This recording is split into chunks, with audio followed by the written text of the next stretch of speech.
نحمده ونصلي على رسوله الكريم اما بعد فاعوذ بالله من الشیطان الرجیم بسم اللہ الرحمن الرحیم۔ حضرات اکرام، جناب رسول مکرم صلی اللہ علیہ وسلم کی حیات طیبہ زندگی کے ہر شعبے میں ہماری رہنمائی کرتی ہے۔ مسلمان کی چال بھی امتیازی ہونا چاہیے۔ گریبان کھول کر، گلے میں زنجیر سجا کر، سینہ تان کر قدم پچھاڑتے ہوئے چلنا یہ احمقوں اور مغروروں کی چال ہے۔ مسلمانوں کو تو درمیانی اور پروقار طریقے کے اوپر چلنا چاہیے۔ حضرت لقمان نے اپنے بیٹے کو نصیحت کرتے ہوئے یہ کہا تھا، وَلَا تُصَعِّرْ خَدَّكَ لِلنَّاسِ، اور کسی سے بات کرنے میں اپنا رخسارہ کج نہ کرو، یعنی ٹیڑھا نہ کرو۔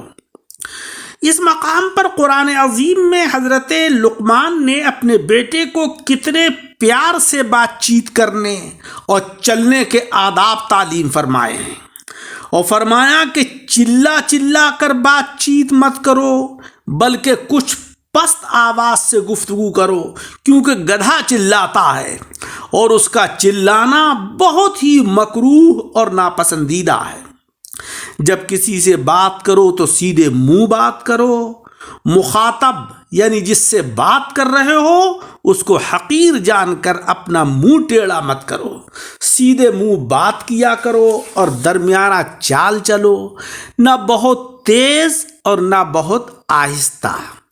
حدیث مبارک میں ہے کہ بہت تیز چلنا، اس سے مومن کا وقار ختم ہو جاتا ہے۔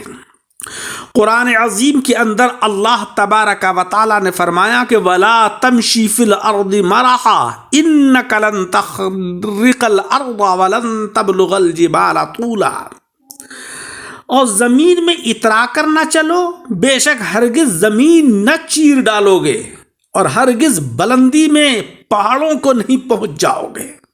مطلب یہ ہے کہ تکبر اور خود نمائی سے اتراتے ہوئے اور سینہ تان کر نہیں چلنا چاہیے۔ غرور سے قدم پچھاڑ کر چلنے سے نہ تو تم زمین کو پار سکتے ہو، نہ پہاڑوں سے بلند ہو سکتے ہو۔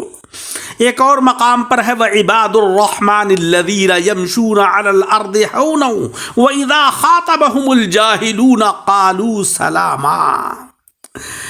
رحمان کے وہ بندے کے زمین پر آہستہ چلتے ہیں اور جب جاہل ان سے بات کرتے ہیں تو کہتے ہیں بس سلام۔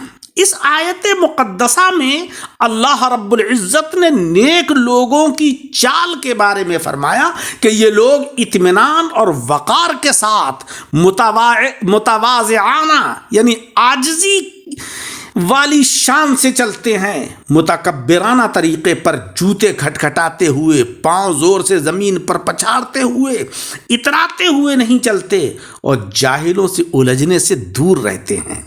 یہاں پر اس آیت میں قالو سلامہ، اس سے مراد ہے کہ بس دور رہو ہم سے، تمہیں سلام۔ حضرت ابو ہریرہ رضی اللہ تعالی عنہ فرماتے ہیں کہ آقا علیہ السلام نے فرمایا کہ ایک شخص 2 چادریں اوڑے ہوئے اترا کر چل رہا تھا اور گھمنڈ میں تھا، زمین میں دھسا دیا گیا اور وہ قیامت تک زمین کے اندر دھستا ہی رہے گا۔ بزرگان دین اللہ کے سوا کسی سے نہیں ڈرتے، کتنا ہی بڑا حکمراں ہو، 2 ٹوک بات کرتے ہیں، امر بالمعروف اور نہی عن المنکر کے معاملے میں نہایت جری اور بہادر ہوتے ہیں، یعنی حق بات کہنے میں وہ چوکتے نہیں ہیں۔ محلب بن ابی صفرہ جو کہ حجاج بن یوسف کے لشکر کا سپہ سالار تھا، ایک بار اس زمانے کے ایک بزرگ حضرت سیدنا مطرف رحمت اللہ علیہ کی طرف اپنے ریشمی لباس میں مغرورانہ چال سے اکڑتا ہوا نکلا۔ حضرت مطرف نے اس سے فرمایا کہ اے اللہ کے بندے، تو جس طریقے سے چل رہا ہے اس قسم کی چال سے اللہ تبارک و تعالی اور آقا علیہ الصلاۃ والسلام نفرت کرتے ہیں۔ محلب نے جواب دیا کہ کیا تم مجھے نہیں پہچانتے کہ میں کون ہوں؟ حضرت مطرف رحمت اللہ علیہ نے فرمایا کہ میں تجھے خوب جانتا ہوں کہ شروع میں تو ایک ناپاک نطفہ تھا اور آخر میں ایک سڑا ہوا مردہ ہوگا، اور تیرے اندر جو کچھ نجاست بھری ہوئی ہے اس کو سب جانتے ہیں۔ محلب نے شرما کر وہ چال چھوڑ دی۔ اس واقعے کے اندر ہمارے لیے کس قدر درس عبرت ہے، ہماری ابتدا اور انتہا پر ہم غور کریں، سارے تکبر کا نشہ حرن ہو جائے گا۔ حضرت مصعب بن زبیر فرماتے ہیں کہ تعجب ہے انسان پر کہ وہ تکبر کرتا ہے حالانکہ وہ 2 بار پیشاب گاہ سے نکلا ہے۔ اللہ رب العزت نے فرمایا کہ وَفِي أَنفُسِكُمْ أَفَلَا تُبْصِرُونَ، خود تم میں بھی نشانیاں ہیں، کیا تمہیں سوچتی نہیں؟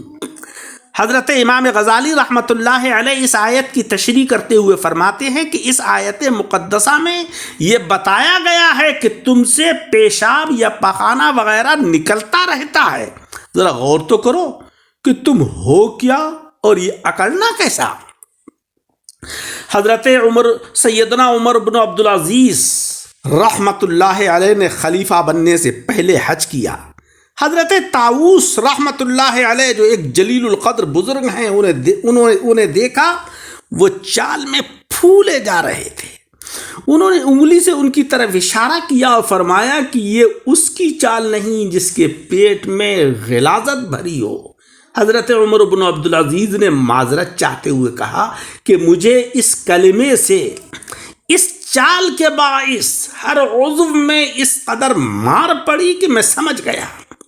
غرور اور تکبر کا انجام بے حد بھیانک ہوتا ہے، اس پر جنت عدن حرام ہے، جیسا کہ حضرت وہب رحمت اللہ علیہ کا فرمان ہے کہ جب اللہ تبارک و تعالی نے جنت عدن کو پیدا فرمایا تو اس کی طرف دیکھا اور فرمایا کہ تو ہر متکبر شخص کے اوپر حرام ہے۔